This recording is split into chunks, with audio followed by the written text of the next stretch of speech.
Welcome to Lesson 2 in Module 1 on chemical reactivity.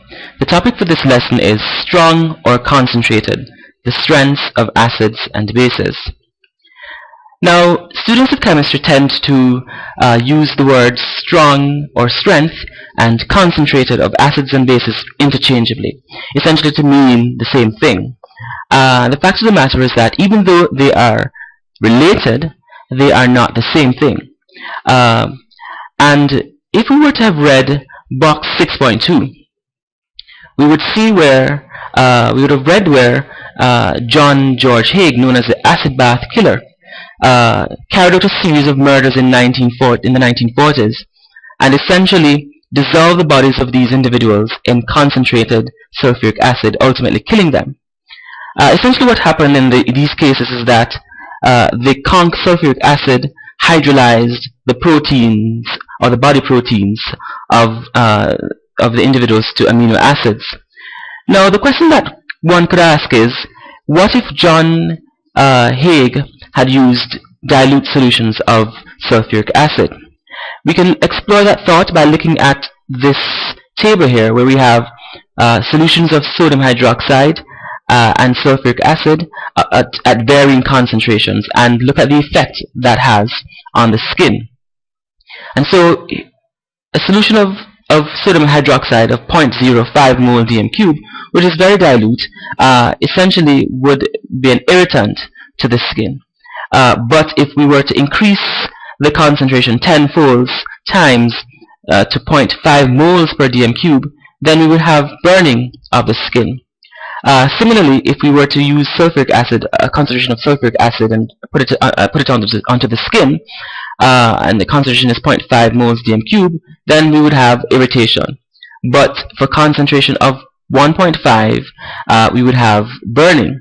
And so, to answer the question then, one could say that if he had used dilute solutions of sulfuric acid, he would not have had the same effect.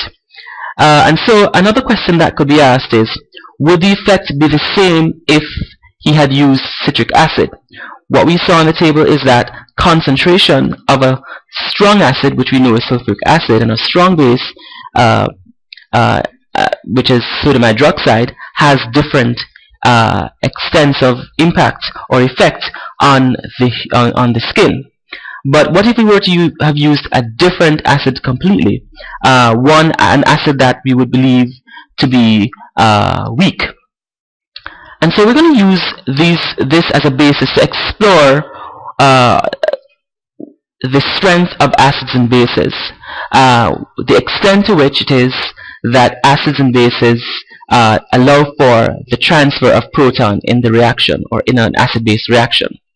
And so at the end of this lecture, you will be able to determine the strength of an acid or base based on its ability to donate or accept protons, compare and contrast the relative strengths of acids and bases and their conjugate bases, or the acids and their conjugate bases, compare and contrast the relative strengths of bases and their conjugate acids, using equilibrium or dissociation constants to determine the strength of an acid and a base, and then to calculate the pH of acids and bases in solution using dissociation constants, and use them to give a measure of the acid and base strength. So if we go back to our understanding or our definition according to Bronsted and Laurie of what an acid is and a base is, effectively being a proton donor and a proton acceptor, and therefore an acid-base reaction is the transfer of proton from the acid to the base, then one could essentially link the strength of an acid to the extent to which, or a base, to the extent to which you can have donation or acceptance of the proton. And so, essentially, the strength of an acid is the measure of the extent to which it can donate a proton. And as such, a strong acid would give rise to a weak conjugate base. And we'll explore that by looking at this reaction with hydrochloric acid in water. The hydrochloric acid will give up its proton and form a conjugate base and conjugate acid. Now if we think of this reaction, because HCl is a strong acid, it means that the equilibrium is going to be largely displaced to the right, and therefore the conjugate base, which is a chloride, which has the ability to accept the proton to form back our HCl,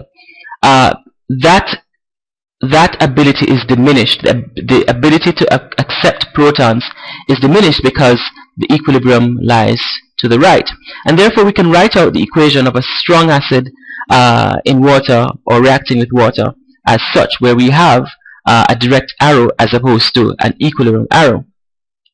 Similarly, the strength of a base is the measure of the extent to which it can accept a proton, and therefore a strong base gives rise to a weak conjugate acid. And if you look at this example involving urea reacting with water or dissolved in water, again we have an equilibrium reaction where we have the formation of the conjugate base, OH-, and the conjugate acid. And because it's a strong base, the equilibrium is displaced or is skewed strongly to the right, and therefore the ability for this conjugate base to accept a proton or the conjugate acid to donate a proton is diminished, and therefore the equilibrium stays to the right, and so we would write for a strong base, in this case, the reaction with a direct arrow. And so one can clearly appreciate the fact then that the strength of an acid and a base is dependent on the extent of the equilibrium. If we go back to here, in both cases the equilibrium constant would be large, and we'll get into a little bit of that a little later on. But if we think of a weak acid case, a weak acid would give rise to a strong conjugate base, because a weak acid, in fact, the equilibrium is displaced to the left, and therefore the propensity for the conjugate base to gain the proton is enhanced. And the same thing for a weak base, where the propensity for the conjugate acid to gain a proton is enhanced. And so to reiterate, a strong acid gives rise to a weak conjugate base, but a weak acid gives rise to a strong conjugate base, and a strong base gives rise to a weak conjugate acid, and a weak base gives rise to a strong conjugate acid. So the point is, though, that depending on the strength of an acid, or the strength of an acid is dictated by the extent to which the equilibrium is displaced to the right or to the left, to the formation of products or the formation of the reactants. And so that's what we want to explore here. Now, just to sort of lay some foundation, water can act as an acid depending on the reaction. Remember that we met water acting as an acid and a base, and we just want to reiterate that a little bit here. Now, if we have an acid, if we have water interacting with a stronger acid, then it would act as a base, and it would form, for example, in this case with our ethanoic acid, a conjugate base in the ethanoate, and H3O+ as a conjugate acid. And if water were to interact with a substance that has an ability to accept protons greater than it would act. The water would act as an acid, and of course the other substance would act as a base, forming, of course, our conjugate base, which is OH-, and or in this case our conjugate acid, which is NH4+. And so the strength of an acid is looked at based on the strength of the conjugate base it has, and the extent to which the acid can accept, or rather give up, a proton, and the extent to which the conjugate base can accept a proton. So here we have in table 6.2, which is also found in your textbook, some examples of equilibria involving the conjugate acid in water and the conjugate base. And what we see is that for a strong acid, in the case of perchloric acid interacting with water, we would form a weak conjugate base in the perchlorate anion. And if we look at, for example, a weak acid in the case of ethanol dissolved in water, we would form an ethoxide anion, which is a strong base, and an H3O plus cation.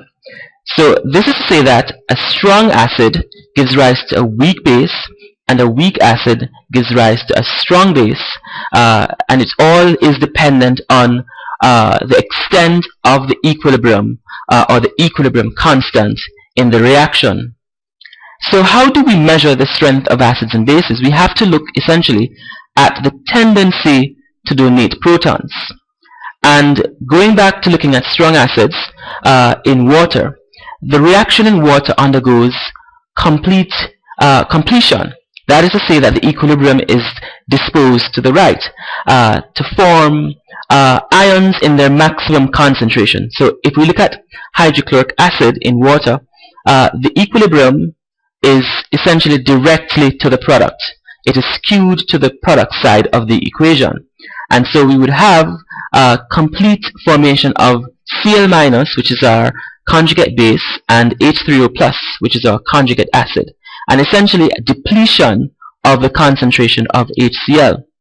So we would essentially have maximum proton transfer in a reaction like this. Similarly, we would look at, if we look at nitric acid in water, you would have the same thing.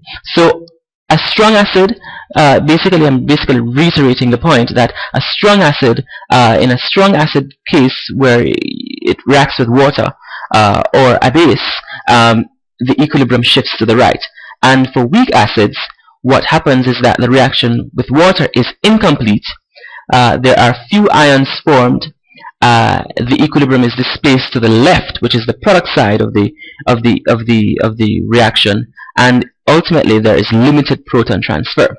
So to go back to what we've set up here, the tendency to donate protons, a strong acid allows for maximum proton transfer, and a weak acid allows for limited proton transfer. So ultimately, the strength of an acid depends on the equilibrium constant of the reaction. And here we have a typical reaction of HA as the acid, dissolved in water, and we have our equilibrium arrow giving us our A- conjugate base and our H3O plus conjugate acid. And so we can write out the equilibrium constant. The equilibrium constant Kc is equal to the product of the concentrations of the products over the concentration, or the product of the concentration of the reactants. Now, if we think of this reaction, remember that the reaction is taking place in dilute solution. So we would have a large concentration of water. Then we basically are saying that the concentration of the water is constant.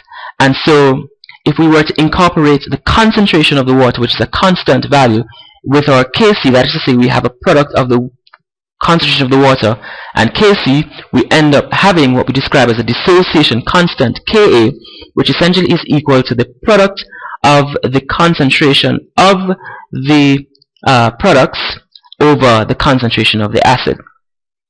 And so if we look at this equilibrium expression, or this acid dissociation constant equation, if it is that we have a strong acid, we would have complete ionization. It means that the concentration of the products will be very high, and a product of those concentrations would even give us a much higher value. And divide that by the concentration of the acid, which would have diminished, then we would end up having a large Ka. So strong acids give rise to a large acid dissociation constant Ka, which tells us that the equilibrium lies to the far right of the equation, and ultimately we have complete ionization. But on the other hand, weak acids give rise to smaller Ka and few ions because the equilibrium is essentially displaced to the left of the reaction. Here we have a table showing various acids and their associated acid dissociation constants. If we start out with hydriodic acid, HI, we have a very large Ka value, 1 times 10 to the 10. Perchloric acid, again similar, hydrobromic acid, hydrochloric acid, very large acid dissociation constants. But then when we go down to the bottom of the table, we see these acids down here, phenol, hydrocyanic acid, hypochlorous acid, having very small acid dissociation constants. Now, one of the ways that we can actually express the strength of an acid as it relates to also the acid dissociation constant is to also use a logarithmic term. And the reason for that is because when we're looking at the strength of acids, the Ka value can actually change by several orders. And we're here looking at strong acid, 1 times 10 to the 10, to weak acids, 1 times 10 to the minus 10. There is a very wide range or wide spread of Ka values. And so it has become more convenient for us to represent the strength of an acid or the Ka value in terms of a logarithmic term called pKa. Right? pKa is equal to minus log to the base 10 of Ka. And it so turns out that the greater Ka, the smaller is pKa. So we see here for these strong acids at the top here, the Ka values are large, but the pKa values are very small. In fact, they're negative. As opposed to the very weak acids down here, their Ka values are very small, but the pKa values are very large.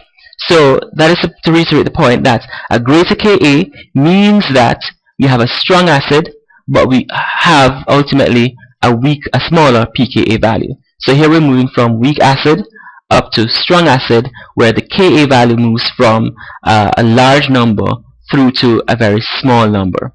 And the Ka value, on the other hand, moves from a very small number up to a very large number. Now, if we think of acids in solution, we all see that they all produce a conjugate acid in the form of H3O+. So it means then that it is possible for us to also give a measure of the strength of an acid in terms of the amount of H3O+ formed. If we look at a strong acid, it means that the concentration of H3O+, which forms, is very high. And if we look at a weak acid, the concentration of H3O+ is very low.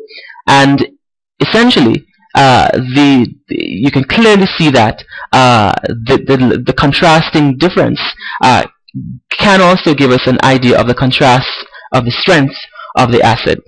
And so if we know what the concentration of H3O+ is, we can calculate a logarithmic term which is called pH, which is equal to minus log 10 to the base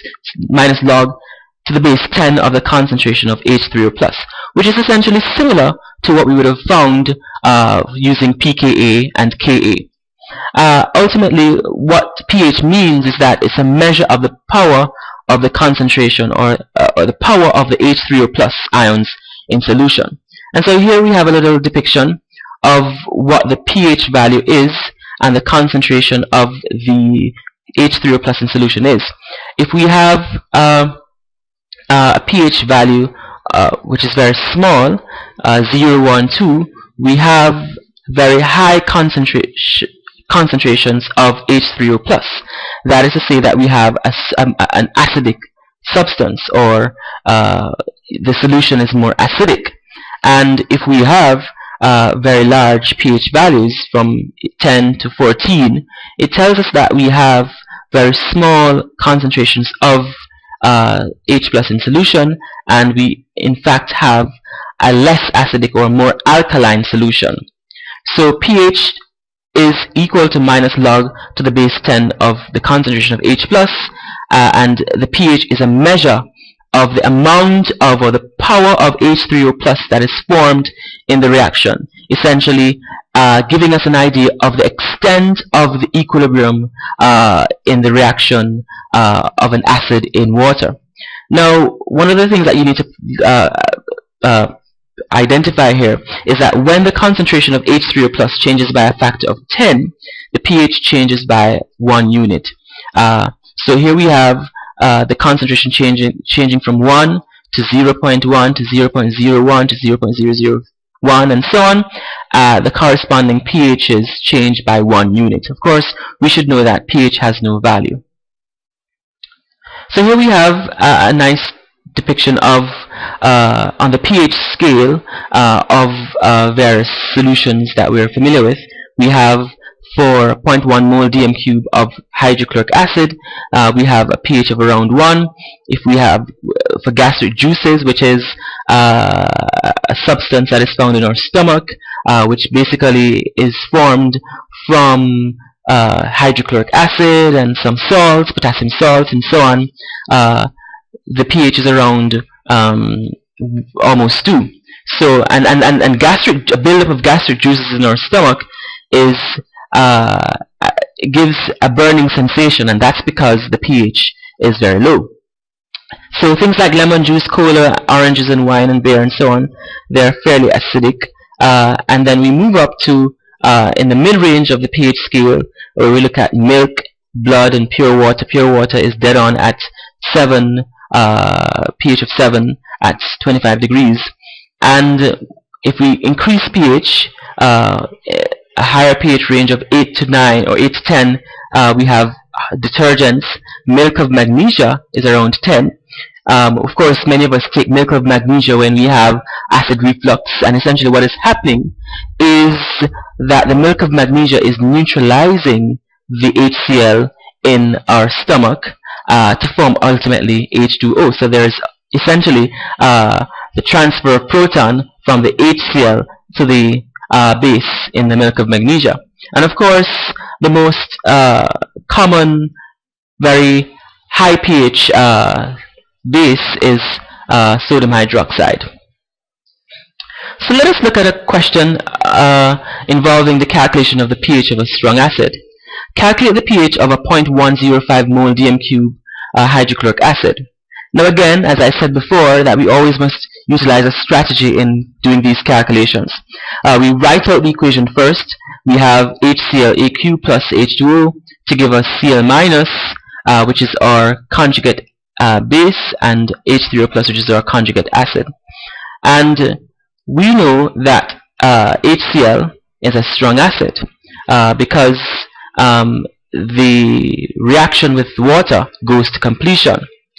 And if that is the case, then it means that the concentration of H3O plus basically becomes equivalent to the concentration of HCl before the reaction, because all of the HCl has donated all of the protons to the water, and there is essentially a reverse of the concentrations for the most part, if you may look at it that way. But the point is that the moles of the H3O plus is equal to the moles of the HCl before the reaction. And so, because the concentration of H3O plus is equal to 0.105, which is the same thing as the concentration of the HCl at the start of the reaction, then we can essentially find pH, which is equal to minus log to the base 10 of H3O plus, which is equal to minus log to the base 10 of 0.105, which is equal to 0.98, which is what we expect for hydrochloric acid. Another example involving a weak acid this time. Calculate the pH of a 0.105 mole dm cube ethanoic acid at 298 Kelvin. Ka, which is the acid dissociation constant for ethanoic acid, is 1.7 times 10 to the minus 5 mole dm cube at 298. Now, why is it that we're using Ka in this case and not Ka in the previous case? If we think of this reaction, or if we think of ethanoic acid is a weak acid.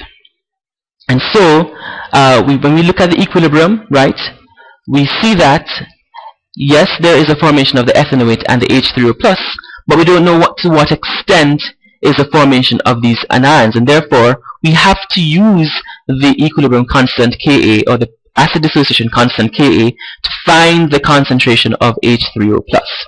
So, for a weak acid, we have to calculate the H3O+ from Ka, and we should know that Ka is equal to the product of the concentration of the the product of the concentration of the products over the concentration of the reactant. Now, since the reaction attains equilibrium with only slight dissociation, then we can make some assumptions. One, that the concentration of H3O plus is equal to the concentration of A minus. That is to say that, and that is based on the fact that the A minus, right here, and the H3O plus are in a one-to-one stoichiometry. So that's one assumption. And also that because we have equilibrium and there's slight dissociation, it means that not much of the acid has actually given up or donated its proton, and so the concentration of the ethanoic acid at equilibrium is approximately equal to the concentration of ethanoic acid before the reaction. Alright, and so our Ka is equal to the concentration of H3O plus times the concentration of CH3CO2 minus over the concentration of CH3CO2H. And according to the assumptions, we can actually now insert our known values for our equilibrium constant Ka, or concentration of our HA, or our ethanoic acid. And since H3O plus and CH3CO2 minus have the same concentration, we can effectively exclude the term, the concentration for CH3CO2 minus into H3O plus, and so we have now H3O plus squared. So Ka is equal to H3O plus squared over 0.105 mole dm cube, which is equal to 1.7 times 10 to the minus 5 mole dm cube. And this involves simple rearrangement of the equation. We have H3O plus squared is equal to 0.105 mole dm cube times 1.7 times 10 to the minus 5 mole dm3, which is equal to 1.8 times 10 to the 6 mole square dm to the minus 6. We're multiplying mole dm cube by mole dm cube, so we have mole squared times dm to the minus 6. And so by square rooting both sides of the equation, we end up with H3O plus, the concentration of H3O plus, which is equal to 1.3 times 10 to the minus 3 moles per dm cube.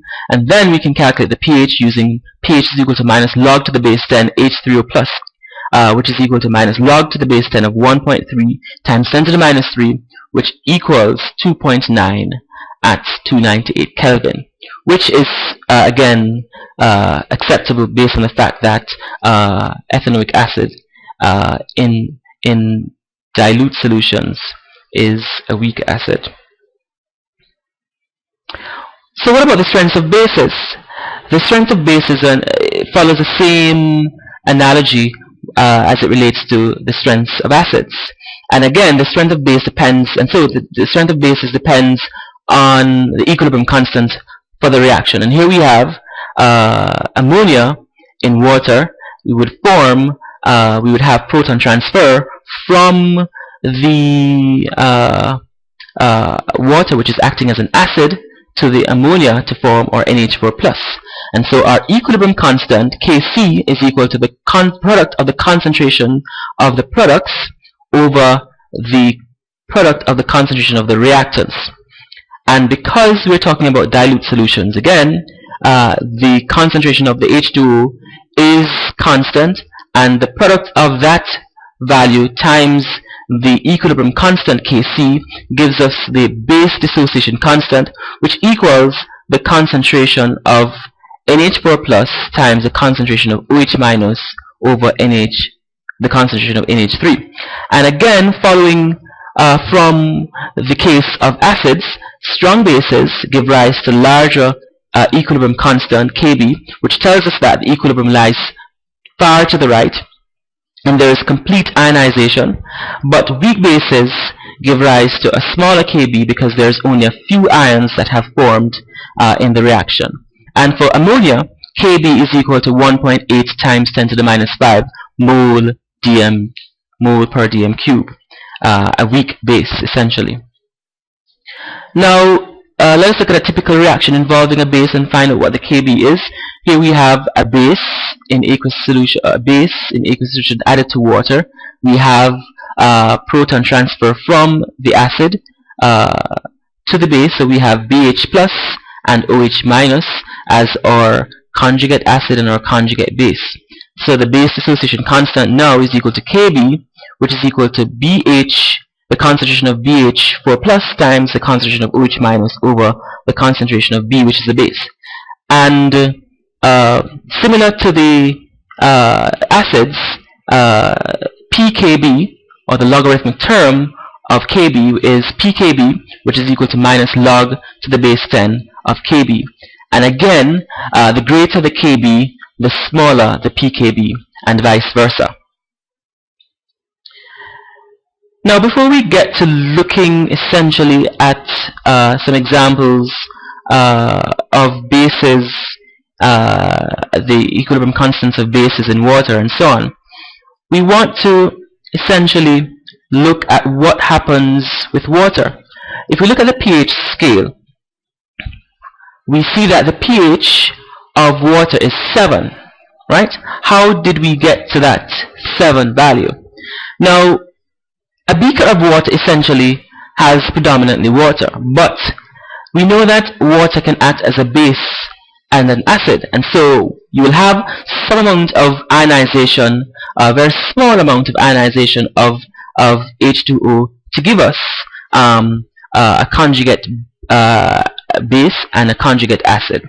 And therefore we can actually write the equilibrium constant for that reaction, or for that process, where we have again the product of the concentration of the products over the product of the concentration of the reactants, H2O squared, because we have H2O times H2O.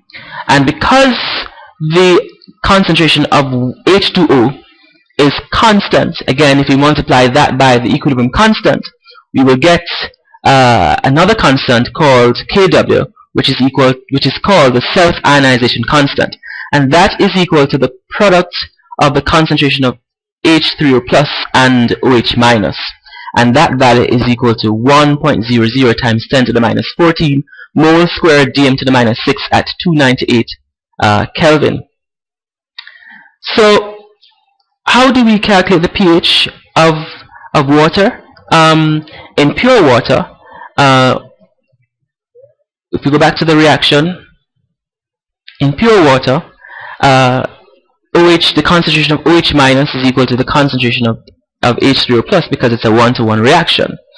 And therefore, the self-ionization constant, Kw, is essentially equal to the square, if we were to insert the concentration of OH into the equation as being the concentration of H3O plus, then we would end up having H3O plus times H3O plus, which is equal to 1 times 10 to the minus 14 mole squared dm to the minus 6. And therefore, by square rooting, we will get the concentration of H3O plus, which is equal to 1 times 10 to the minus 7 mole dm cubed. And so since for acids in solution, the pH is equal to minus log to the base 10 of H3O plus, then the pH of water is equal to minus log to the base 10 of 1 times 10 to the minus 7, which is equal to 7.00.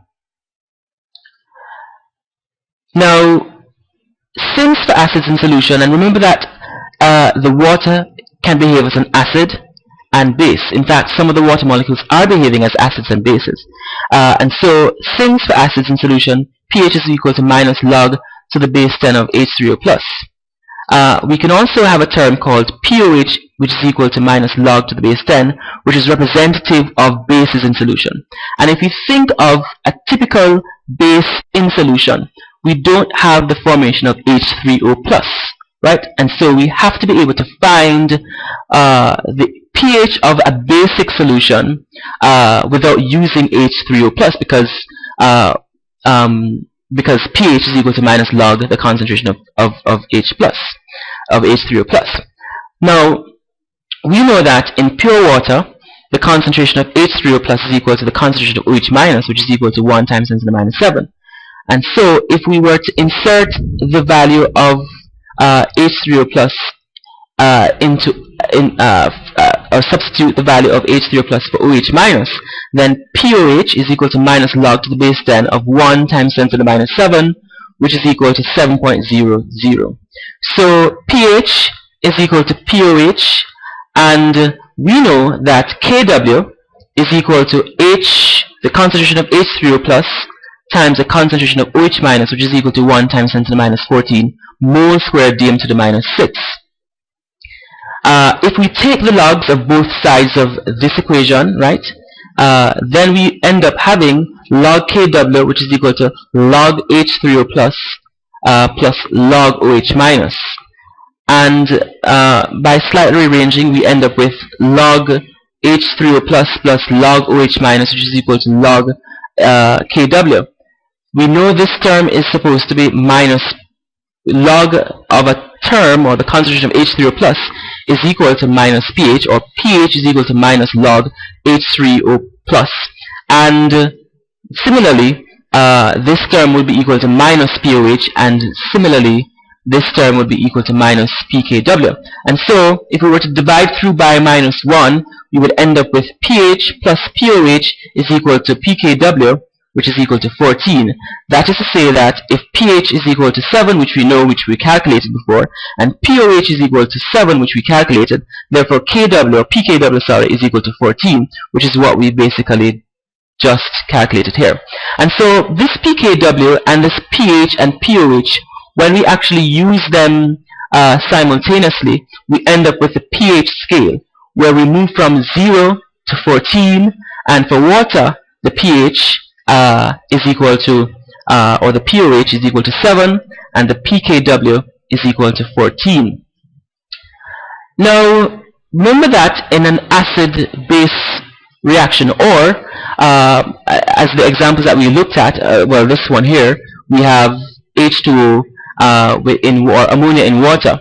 We have a conjugate acid-base pair. And so if we have a conjugate acid, it means that there is an associated equilibrium constant Ka, or an acid dissociation constant Ka, and there is also an associated base dissociation constant. And we want to actually see what is the relationship between the Ka of a conjugate acid and the Kb of a conjugate base, and vice versa. So here we have equilibrium constant Ka, which is equal to H3O, the concentration of H3O plus times the concentration of A minus over HA. We were introduced to this in the previous slides. And for Kb, we have BH4 plus times the concentration of OH minus over B, right? And in this case in particular, Ka is equal to H3O plus times the concentration of NH3 over NH4 plus, and for Kb we have the concentration of NH4 plus times the concentration of OH minus over NH3. If we were to multiply Ka times Kb, it means that we would cancel our NH4 plus or NH3, and we would end up with the product of H3O plus and OH minus, which we know is equal to Kw. So Ka times Kb is equal to Kw. And if we take the logs of that equation, we would end up with log to the base 10 Ka times Kb, which is equal to log to the base 10 Kw, which we know, and that turns out to be log to the base 10 Ka plus log to the base 10 Kb, which is equal to log to the base 10 Kw. We know the log terms to give us log to the Ka would give us minus pKa, and log to the Kb would give us minus pKb, and log to the Kw would give us minus pKw. And if we were to divide through by minus 1, right, we would get pKa plus pKb is equal to pKw, which is equal to 14.0. So this is essentially showing us the relationship between a conjugate acid and a conjugate base, and therefore for a particular conjugate acid or conjugate base, we can actually look at the pKa values and the pKb values and actually see how they relate to each other and see how they actually relate to pKw. So here we have acid constants for Ka, acid constants Ka, and values of pKa for conjugate acids and some weak bases. These bases are fairly strong bases, and so that's weak bases, and they ultimately would give rise to fairly strong conjugate acids. So let us look at the Kas, the pKas, and pKbs of each. So we have urea here, and the Ka is 7.8 times 10 to the minus 1. It's not a very small Ka, it's a fairly intermediate value, and if we were to calculate pKa, we would get 0.11, and the corresponding pKb is equal to 13.8. So this is telling us that because it's a weak base, the conjugate acid is a strong acid, and if we were to look at triethylamine, which is a much weaker base, much weaker. Let's see what we have here.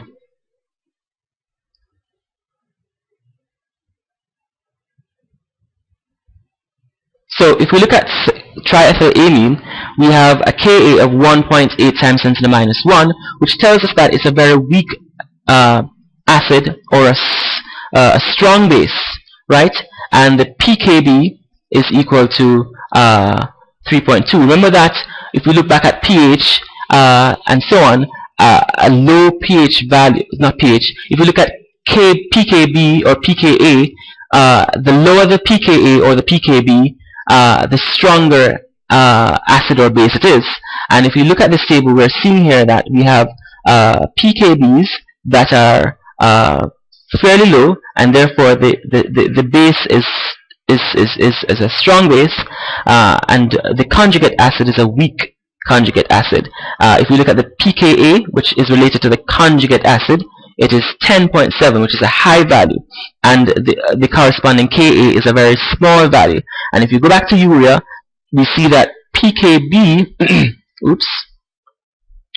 pKb is a very high value, so it tells us that it's a weak base, and the corresponding pKa is very small, which tells us that the conjugate acid is very strong, and here we have a fairly appreciable Ka value.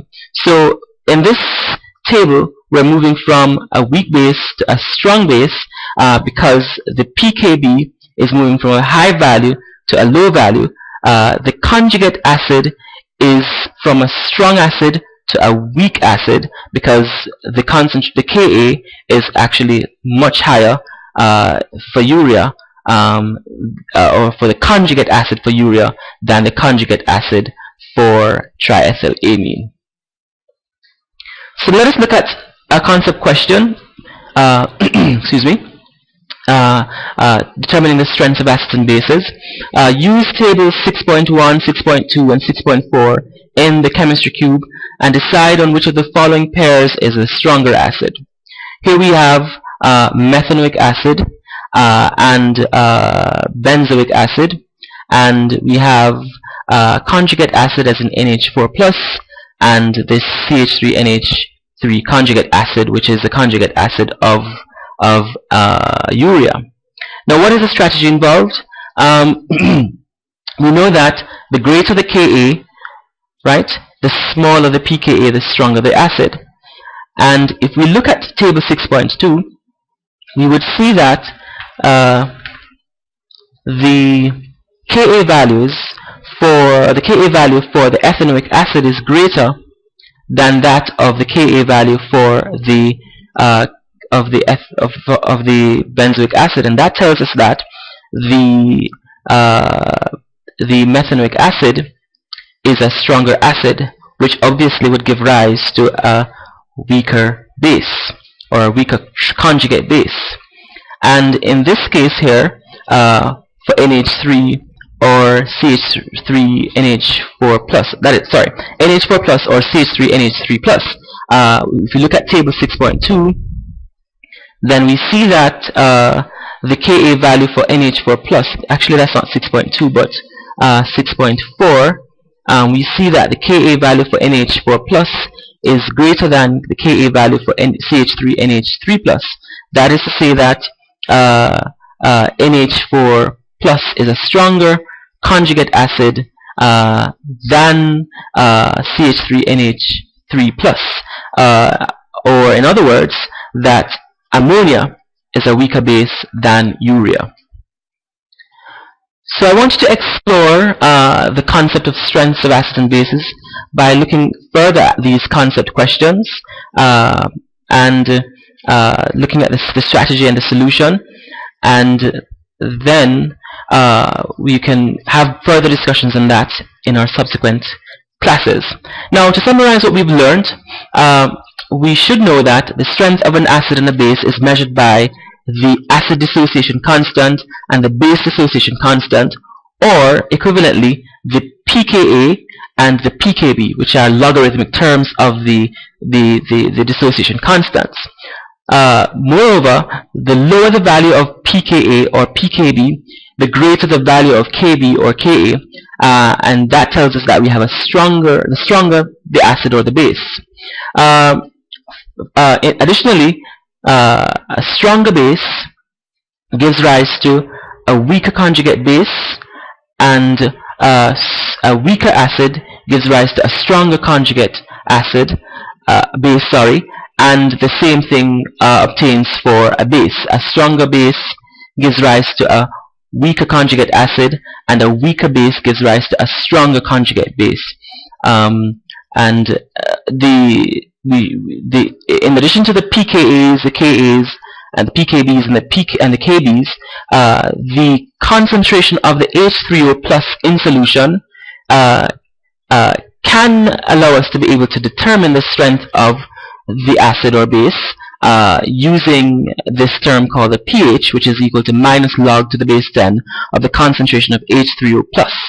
Now, because for bases in water there's no H3O plus because we only have OH minus. Similarly, pOH is equal to minus log to the base 10 of the concentration of OH minus, and we know that the sum of pH plus pOH is equal to pKw, and from that equation, if we're looking at a base in solution, we can actually find the pH of the solution by calculating the pOH, because we only know OH minus in solution, and we know that pKw is 14, so we can effectively determine the pH of the solution.